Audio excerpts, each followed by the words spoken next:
从一路荆棘盼到天光，透过云的缝隙，渺小的却直面风雨，独行使命，留下坚定背影。乘风吧，唱演一线之歌的黎明，前行吧，未见之旅等待我们开辟，续战吧，见证光明，爱用交织搏击，守护吧，理想炙热如炬，倔强的光照亮了梦开启的方向，不再彷徨，那是你我此生的信仰，迷雾消散，找寻心底呼唤的答案，每一刻义无反顾起航。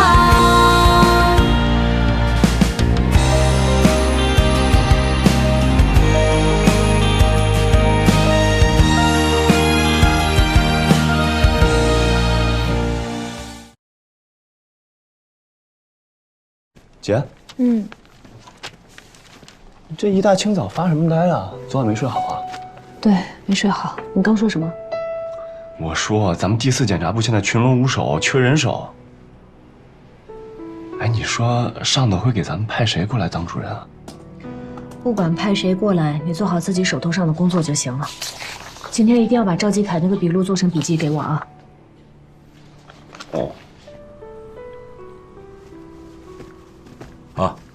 各位都先停一下，我宣布个事儿。从今天开始，刘锦江同志接替王鹤宇同志的职务，担任咱们第4检察部的主任。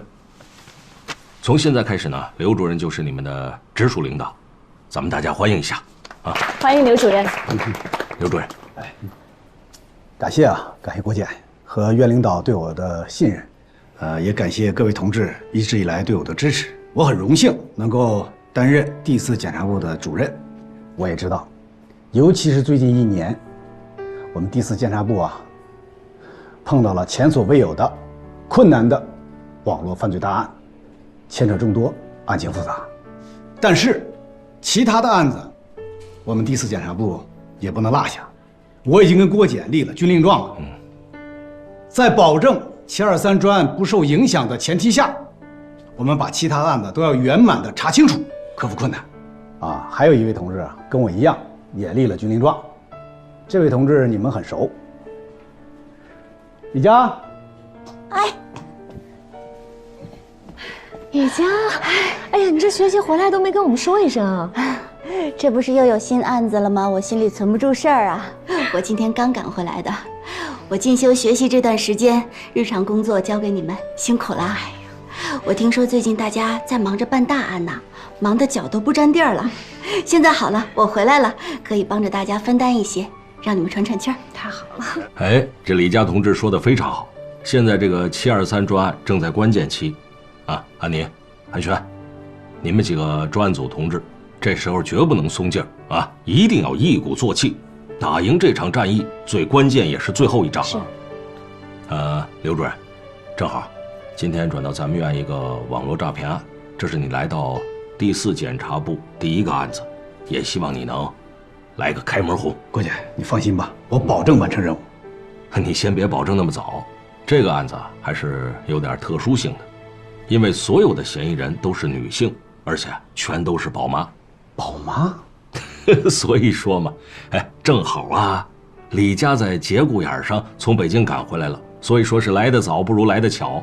哈哈，李佳，这个案子就由你来承接，怎么样？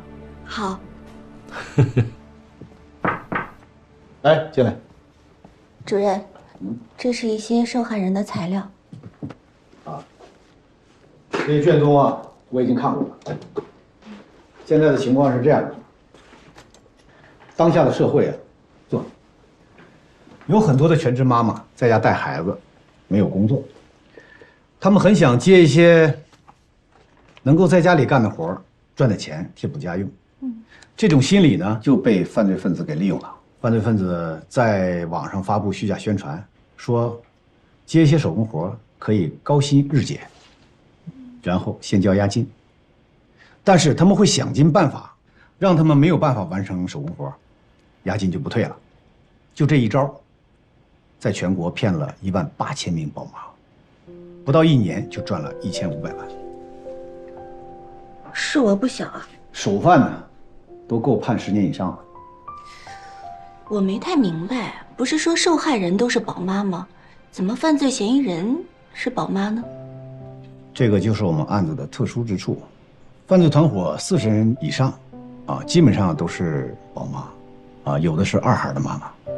哦，宝妈骗宝妈。犯罪嫌疑人分散全国各处，年龄都比较年轻，最小的21岁，最大的首犯才26岁。这些人呢，基本上都是学历不高家庭经济也不宽裕，大多数的人是小学文化。那最初他们是怎么开始行骗的？刚开始的时候，他们只是在网上兼职赚日薪，后来呢，押金被骗了，不甘心，想把本金捞回来。从被骗者到骗人者，后来他们发现这个行业太赚钱了，贪念就起来了，越陷越深，最后变成了积极主动的卖力诈骗。如果他们被羁押的话，那他们的孩子怎么办呢？这就是我们最难办的地方。犯罪嫌疑人的孩子们最大才5、6岁，最小的几个月，他们从外地过来接受讯问，带着孩子，我们还得想办法怎么安顿孩子。孩子是无辜的，如果他们的妈妈被判进了监狱，那孩子没有人照顾了。按程序，哺乳期的妇女是不能被羁押的。哺乳期只有1年啊，还有2、3岁的孩子呢，太可怜了。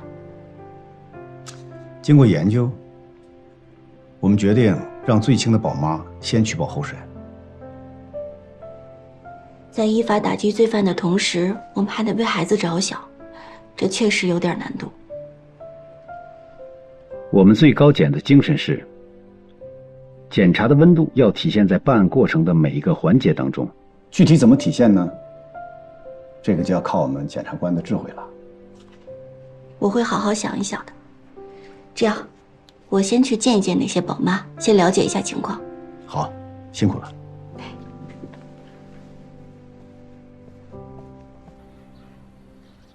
文娟，你不认罪，我知道你怎么想的。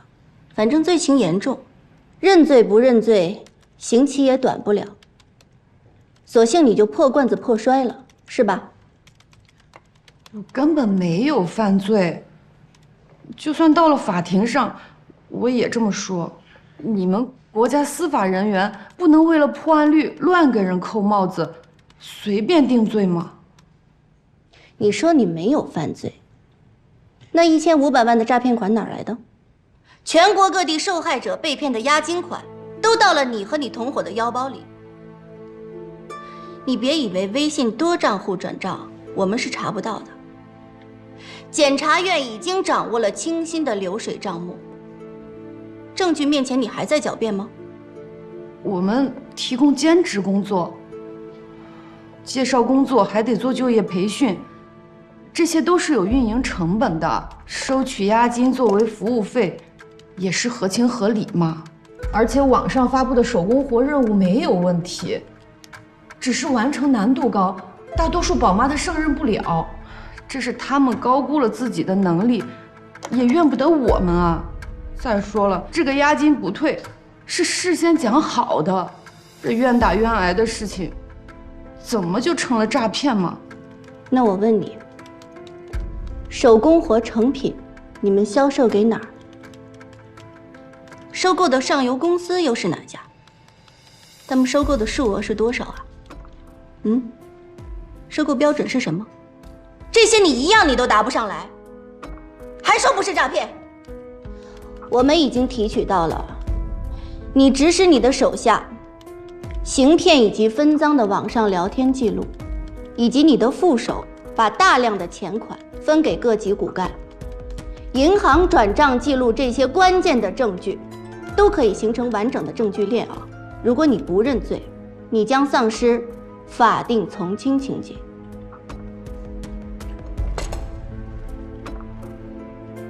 那就上法庭嘛。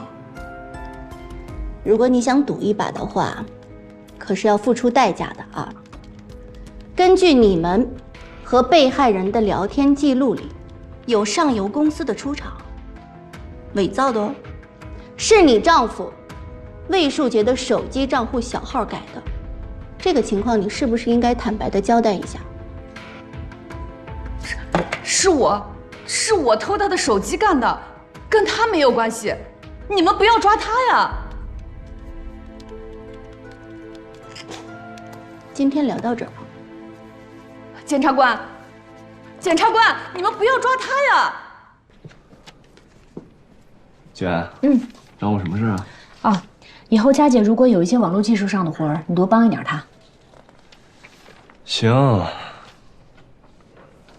哎，姐，这佳姐都出去审讯1天了，还没回来，这太拼了吧？是啊，作为一个年轻的妈妈，工作家庭两边都要兼顾，确实是有点辛苦，所以咱们能帮忙的就尽量帮啊。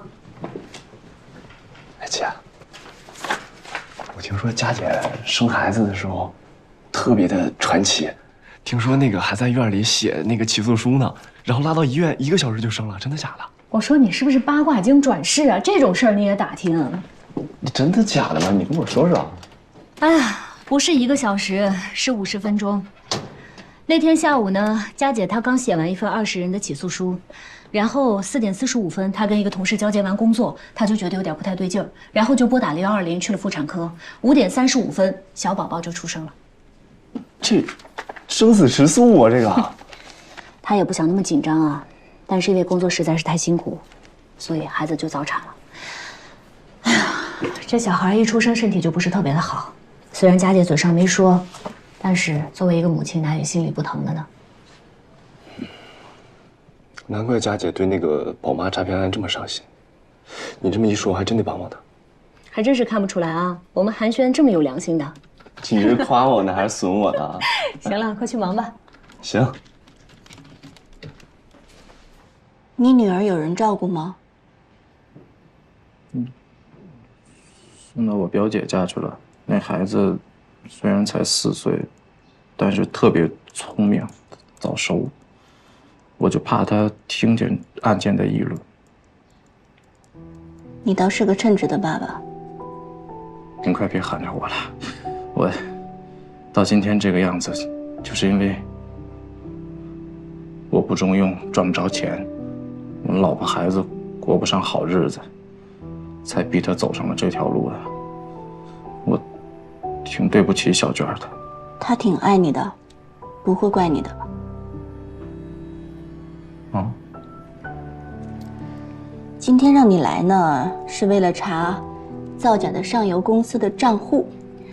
文娟说是偷了你的手机，伪造的账户，是这样的吗？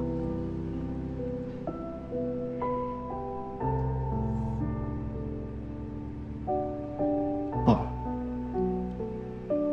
那个账号是我做的，我全都参与了。我是同谋，不，我是主谋。小娟她就是一个家庭妇女，她什么都不知道啊，她都是受我指使的。你说的这个情况，我们会核实的。检察官同志啊，我求求你，我愿意承认罪行，你们把我抓进去吧，把我老婆放出来，孩子不能没有妈妈呀。我才是主犯，他这么说完全是为了救我。他跟我的手下完全没有联系，我们的组织架构他都不知道啊。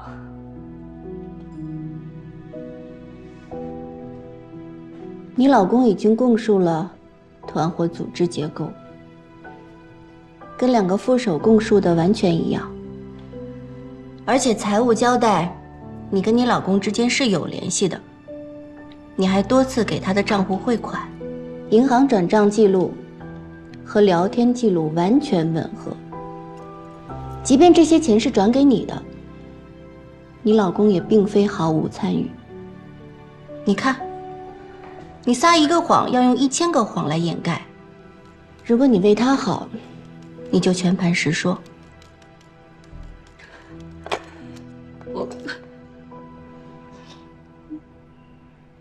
交代，我交代，我第一个骗的是带女儿去看医生的时候认识的宝妈万云。云姐都看到了吧？就是发广告，什么别的都不用干，招到一个代理啊，就给您提300块钱。哎呀，就那么点本钱，还没有风险，顶多就是一个都招不到呗。哎呦，这不跟传销一样吗？传销可是犯法的。这怎么能是传销呢？咱们又不卖东西，又没强迫谁。行，我再考虑考虑。哎呦，云姐，你别再犹豫了。哎，你干什么呀？这咱收手吧，那500块钱咱就当花了，丢了，咱自个儿认个倒霉就得了。你怎么说那么轻巧呢？你赚个500我看看，那是咱们孩子1个月尿不湿的钱，没有这个钱，孩子尿身上啊。那我去找我爸妈，我们再借点。哎呦，你得了得了，你准备一辈子啃老啊？你爸妈又该念叨我们了，当初不好好学习，现在才这样。哎，云姐，万云上钩以后，我就劝他去发展代理。他有个宝妈群，很快就发展了10几个下线，我就带着他们，通过网上的套路，组建了我们自己的小团体单干。你回来了，老公。啊。哎呦。哎，我给你看个开心的。什么呀？你看，850，刚到账的。嗯，我看。哎，我看。看仔细啊，看仔细啊，后边还有呢。这也太容易了，那奶粉、尿不湿钱不全都有了？随着越来越多的宝妈交了服务费，钱就像滚雪球一样的越滚越多，所有人的贪心都被挑动起来了。我老公也不再阻止我，他还帮着我用他的手机做假账号。所有人都沉浸在赚快钱的喜悦中。到了吗？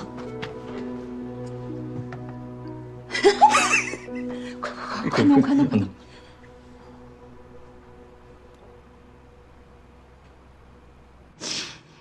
检察官，都是我害了我老公。你老公呢，参与的不深，悔罪和认罪的态度比较好，还考虑到你们还有一个4岁的孩子，所以能够争取到缓刑。真的吗？我也是一个6岁孩子的妈妈，在疼孩子这点上，我们是一样的。我请你，我认罪，我把钱全额退给被害人。好，谢谢你，检察官。李佳，你一回来就解决了我们一个大难题啊！41名被告人全部自愿认罪认罚，签了具结书。该案的认罪认罚率100%，量刑建议采纳率100%。36名犯罪情节较轻的宝妈，缓刑量刑的建议均得到了法院判决的支持。现在新型的网络犯罪在不断的变换着形式，但是万变不离其宗，换汤不换药。他们不但摸准了被骗者的心理，而且也摸准了一些参与诈骗者的心理。所以才有这么多人愿意参与其中，都是抱着侥幸的心理想赚快钱。只要人心一天还有贪念，各种诈骗就一天不会消失。我们的路还任重而道远。哎，林律师您好，我问一下，您现在说话方便吗？哦，好，行，那不打扰您了。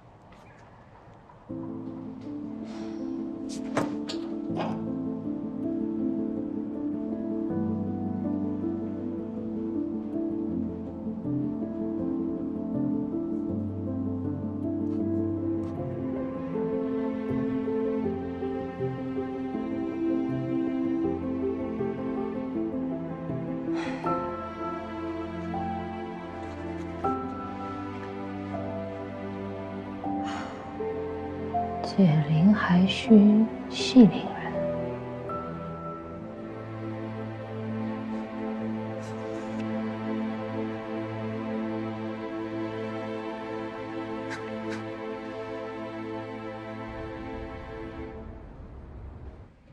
都到齐了哈，我们现在开会。诸位，我今天早上接到了一个电话，这个呢就是和我们对接几个月的一个境外投资人，他现在对我们汇拨的客户数据及市场占有份额非常不满。现在我们目前最棘手的就是融资，所以我把大家召集过来，我们在一起商讨一下对策，看看有没有什么更好的方法没有。莫恩，来，你先说说。董事长，您就没有考虑过引入其他资本吗？这么长时间过去了，说句不好听的，我们那位老股东他力推的这位海外投资人，如果他真的有投资意愿的话，不会拖那么长时间吧？我个人觉得，他并不是真心想要投我们。我建议呢，您给他设个时限，要么投进来，要么放弃，别总是吊着我们。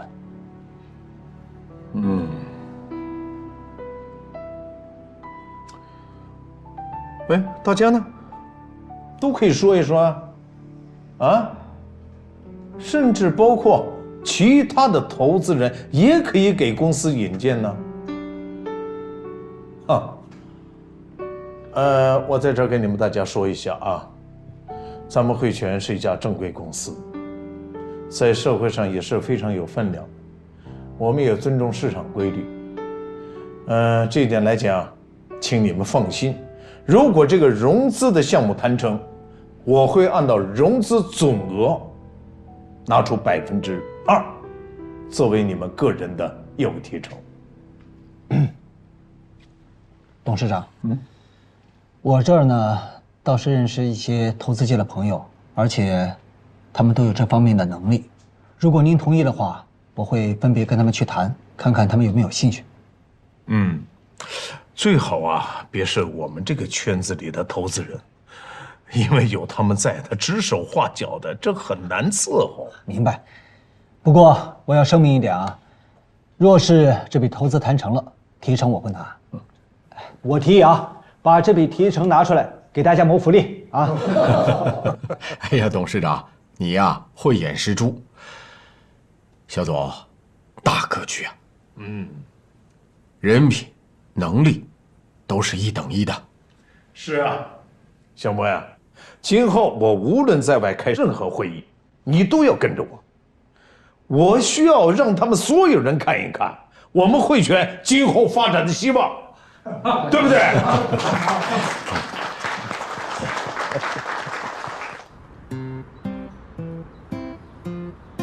大家好先来给大家介绍第一种，也就是我们所看到的德源大蒜。老师，这个大蒜和其他大蒜有什么区别吗？问得好咱们这个德源大蒜产自于成都市天府水源地它不仅历史悠久、远近闻名，而且它香辣可口。但是最重要的一点是它的蒜素含量远远高于普通的大蒜。那大蒜虽然好，可是我们吃的不多呀。有没有那种我们天天在餐桌上都能吃到的蔬菜呢？那我再来讲讲其他几种吧。就比如说同属于我们天府水源地的国家地理标志性产品的云桥圆根萝卜。那如果我们在直播的时候就是有人会问，这个萝卜为什么这么好吃？大家知道怎么说吗？那老师，你给我们科普一下吧。我们云桥圆根萝卜呢，产自于成都平原腹地三河夹流区域，地貌属于漫滩1级阶地土壤以土质含沙量较高的油沙田为主 ，pH 值在6.2到6.6之间，有机质含量非常之高。还有一种我们常吃到的蔬菜就是我们的韭黄。在2009年7月10号呢，国家质检总局正式批准糖原韭黄实施地理标志产品保护。大家看到啊，我们这个糖原韭黄啊，色泽如玉，肉质脆嫩，水分多，纤维少，香气浓，它的营养价值呢非常之高，特别富含硒、磷等营养成分，这个是其他韭黄没有的啊，大家一定要去品尝一下。哎呀，我刚结束。怎么样，老万？第一次做培训，感觉怎么样啊？说实话，有点紧张。哎，不过我觉得效果还蛮不错的，主要是学员们都摩肩擦踵的，特别愿意为助农兴农出一份力。其实他们普遍认为啊，咱们这个当地的农副产品啊，真的是质量好，而且呢使用广泛。就最主要的是啊，它这个生态无污染、绿色，这个非常符合现代的需求，所以我觉得它市场还是蛮大的。那肯定啊，你对你们家乡的这些特产都那么熟，肯定没问题的。哎，老万，我这有个电话，我先不跟你说了啊。行吧，行吧，行吧，那你先忙吧。喂，小北。嗯，是我。好久没联系了。你最近好吗？我挺好的，应该说我从来没像现在这么好过。那天见得匆忙，要不哪天有时间，我再去看看你吧，还有你儿子。谢谢啊，但是我们现在已经没在江城了。啊，你？啊，你放心，我已经没和以前那样了。那你到底在哪儿啊？哎，这样吧。我现在跟你打个视频，你看一下我现在在干嘛。好。小北，好久不见，你看一下，我身后这片，这些绿油油的，看到了吗？我跟你说，这些全是生菜，我现在在农村的这个菜地子里。我最近在忙着做这些农村的直播，助农带货。回头啊，我把这些蔬菜给你寄箱过去。你给安检察官啊、何队长他们也都分一下哦，你看一下啊。我最近这些在抓、打包、销售还有生产，整天从早忙到晚的，特别充实。怪不得一直联系不到你，原来你在做直播带货助农啊！啊，哦，当然，现在不是我一个人在做，我和我的朋友们成立了一家公司。最近我还招了一批网络主播，不是和以前那个直播一样，现在做的是正经直播，帮忙把这些农民辛辛苦苦种的菜都推销出去，现在才是最重要的。梁颖啊，我真为你高兴。那我们，小北，其实当时和你说分开的时候，我也挺难过的，所以想到我朋友家乡这边来散散心。但是这边的风土人情让我的心一下子安定下来了。在这田里晒晒太阳，我突然也就明白自己能做什么，想做什么了，就想回到我熟悉的网络里面，去干一些我力所能及的事情。如果能够帮到一些人，那就更好了。我去找你吧，我可以帮你，咱们一起做。小北，我现在可以特别负责任、特别坦诚地跟你说，我们俩之间真的结束了。之前的那段感情应该就只属于那段混乱的日子里。我现在不再是以前那个可怜的被欲望困在里面的女人了。我不再依赖你了，所以对你的感情也就渐渐消失了。我现在每天都很充实，我觉得我现在做的事情特别有意义。我希望你也能够找到很多有意义的事情。过去真的谢谢你，我希望我们一直是朋友。你找到了方向，那我呢？我也想过这种有意义的生活呀。你也可以啊。你现在在网上流量那么大，我觉得你也可以试着做一些事情。比如说现在有那个反诈宣传，我觉得你也可以试着做一下，可能也能帮到一些人的，对吧？嗯。梁姐，深圳酒店跟你谈长期供货的事儿。哦，来了，小北，那我先忙了。我希望你越来越好，咱们下次见。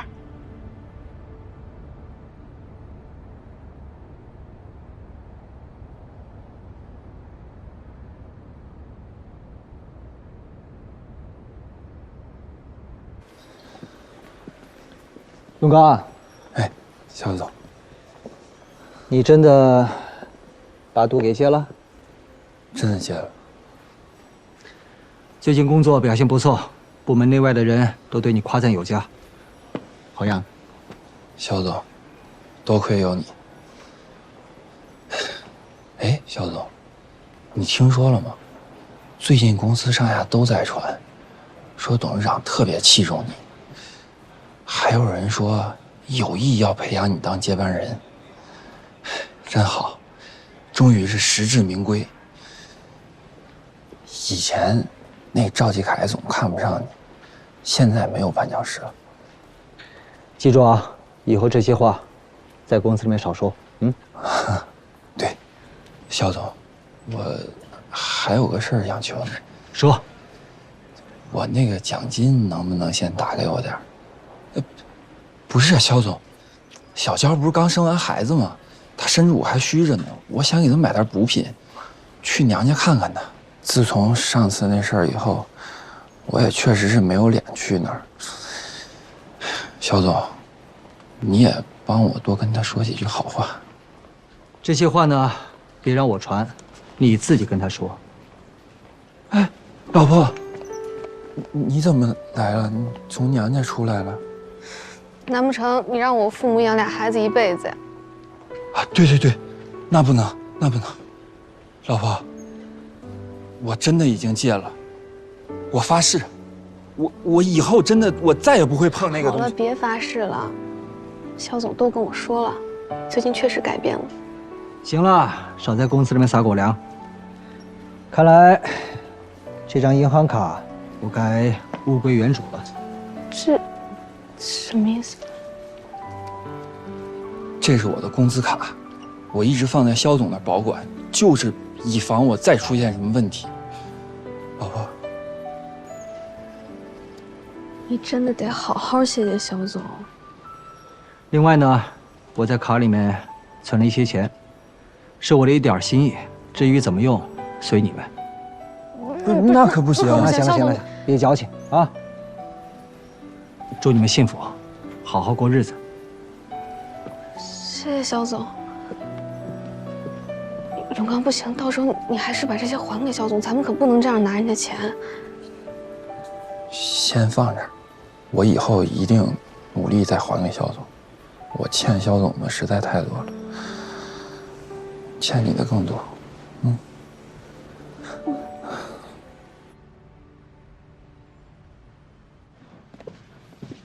不好意思啊，处理有点事情。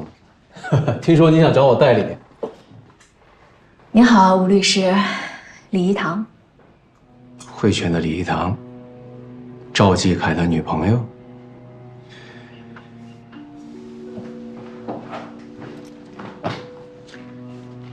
我做一下自我介绍，更正您一下，我现在已经不再是汇泉的李一堂，而是您的同行，跟您一样。您可以称呼我李律师。还有啊，我跟赵继凯已经不再是男女朋友关系了。我很明确的跟那些打招呼的人说过，我不想跟你有任何的联系。你还来这么找我干什么？我是来帮您的。别开玩笑了，对不起，我没有时间陪你恶作剧。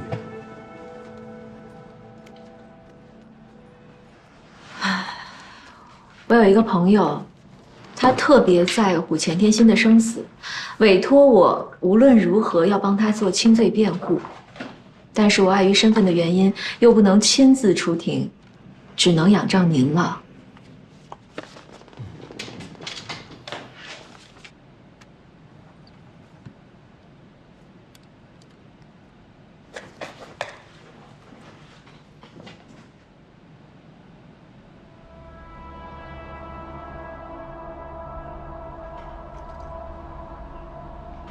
这什么意思？这是我那位朋友代付的第一笔律师费。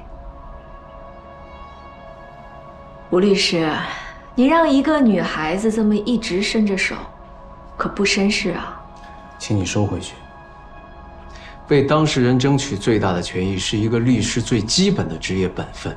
但前提是要程序合法。如果说你要是想给我高额的律师费，让我去做一些违规违法的事情，对不起，咱们免谈。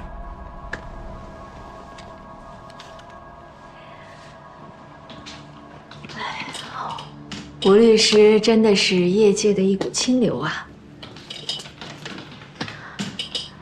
钱天心案的法庭上，您的辩论着实精彩，可惜最终还是功亏一篑，让我替您深感遗憾啊。你这话什么意思啊？据我所知，您最擅长的就是这种跨国刑事案。本想借着钱天心的这个案子迎来事业的新高峰，但没想到却遇到了滑铁卢。您的当事人一心认罪，不惜求死。您作为律师，既然接了这个案子，就不能违背当事人的意愿，不得不配合，落了个哑巴吃黄连。你想的太多了，没有这回事儿。我劝你不要妄加的猜测，强作解人。是吗？这可是我调查到的结果。吴律师啊，听说你最近接了一个跨国大案，天价的酬劳。这笔钱烫手啊！我现在是骑虎难下，什么事儿都做不了，既做不成轻罪辩护，反而还有可能让他承担没有的重罪。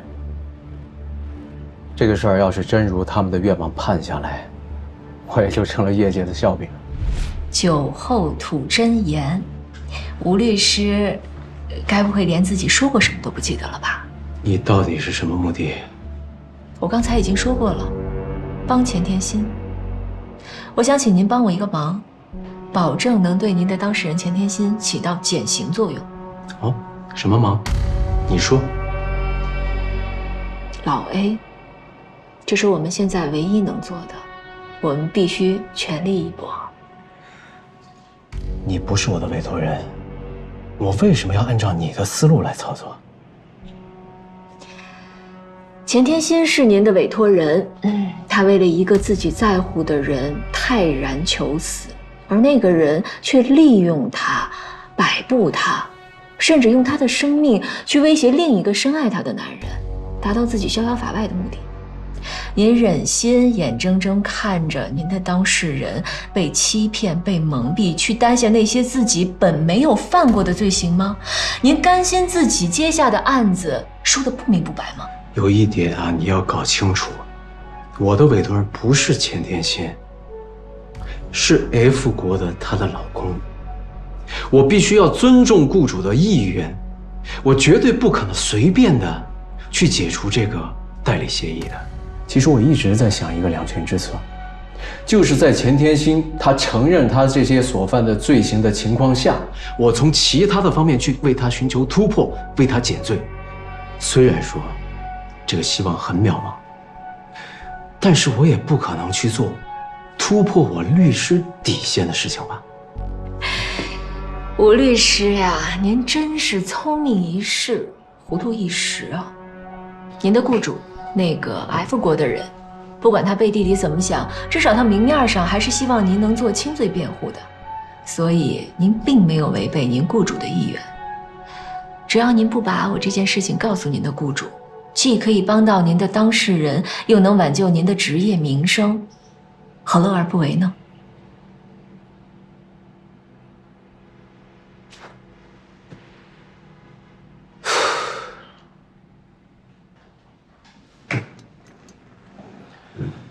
好，我答应你，君子协议，口头达成。穆恩，情况怎么样？董事长，目前呢有2家投资公司，对我们有明确的兴趣，都可以简化手续，加快速度到账。不过其中有一家价格给的不太合理，对我们公司的估值至少打了30%的折扣，而且离我们最低的预算还少了15个百分点。那另外一家呢？另外一家倒是价格给的合理，除此之外，还可以上浮3到5个百分点，具体的还得谈。那这还犹豫什么呀？就这家了。可是，他们有要求。他们要求我们公司必须做到行业第一，并且持续坐稳，还具体提出了2点建议。如果我们能够满足他们，并且同意的话，他们可以缩短，甚至不用尽调，快速给我们投资一笔资金。哎，这里边会不会有什么问题？毕竟这么重要的程序，他们都可以放弃，而且给的价格还这么诱人。罗老师，您说的对，我也有这方面的担忧。董事长，罗老师说的对，要不咱们先别着急，多找几家，好好看一看，对比一下。老卢啊，这个对方投资是有条件，也是有前置要求的。这个我们还是听听穆恩把情况说一说啊。董事长，那家公司希望我们能够做到行业第一，并且持续坐稳。具体啊，其实就2点要求：一是呢，合作的主播和网络商家平台必须要进行独家性或是2选1的选择。这另外一点嘛，他们是希望改变一下算法，利用大数据杀手。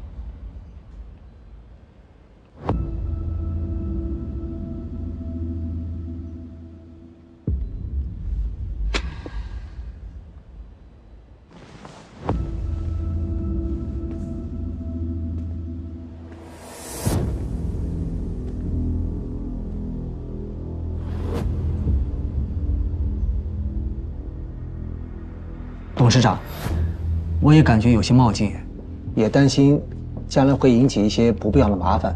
可是，从企业的合规性出发，这里边有很大的风险。罗老师，您说的这些我都知道，可是现在我陷入两难了。我虽然身为公司的总裁，可这么大的事情我做不了主啊。答应他。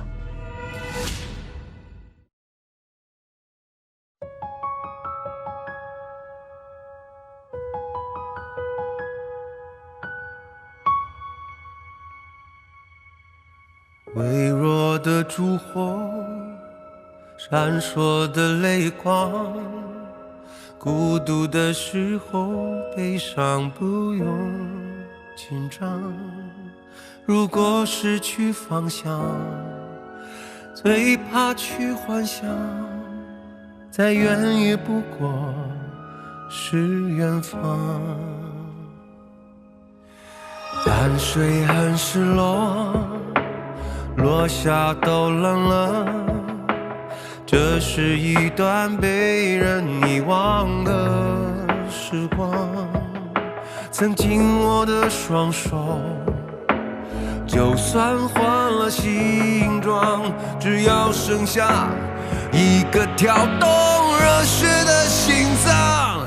暴风雨很漂亮，可以自由的疯狂，也许这更像是命运乐章。总有天会晴朗，会风轻云长，成为回忆之后去欣赏。淡水很失落，落下都冷了，这是一段被人遗忘的时光。曾经握的双手，就算换了形状，只要剩下一个跳动热血的心脏。暴风雨很漂亮，可以自由的疯狂，也许这更像是命运乐章。总有天会晴朗，会风轻云长，成为回忆之后去欣赏。